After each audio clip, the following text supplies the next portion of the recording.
The delegate from Roanoke City, Delegate Helsel. Thank you, Mr. Speaker. Mr. Speaker, I rise for a point of personal privilege. Delegate has the floor. Thank you, Mr. Speaker. Ladies and gentlemen of the House, I know that a number of the people on our side of the aisle are very sad to see the retirement of Delegate Helsel. When we think of Delegate Bell, we think of a good person with a strong moral compass, even when we disagree on some issues. I used to think Delegate Riley was a good person, then he started telling these stories. And then he wanted to bring the speaker down with him, and then I got all confused.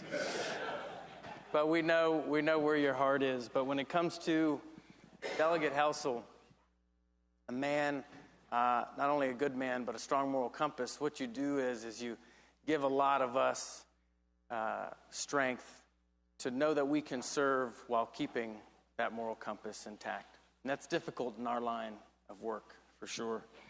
After a few years of serving, Gordon called me into his office. He said, "Boy, I've been watching you. I've been watching you pretty close.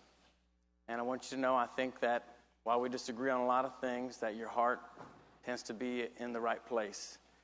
And I think we need people on both sides of the aisle to do that, to be the moral grounding many times, especially with all the craziness that's out there." And I know many of you have had similar conversations with Gordon along the way.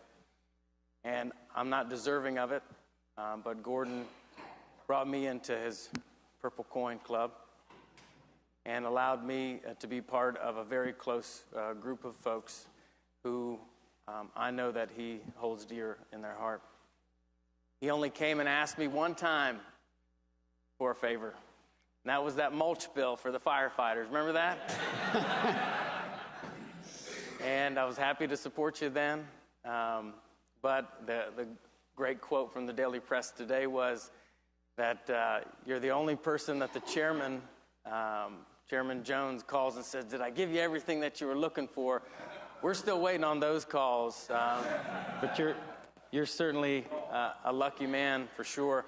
We're separated by a lot, Gordon. We're separated by our party, by hundreds of miles across the Commonwealth. We're separated by a couple of generations. But I will tell you, in spirit, Gordon, there are a few people that I feel closer to in this chamber than Gordon Helsel. In his quote at the end, he said, "I'd hope I did an okay job for the people of the 91st. And that goes to show you just what kind of person he is. Not only did you do an okay job for the 91st, but your spirit will help the rest of us as we serve the people of the Commonwealth. You'll be missed." Thank you, Mr. Speaker.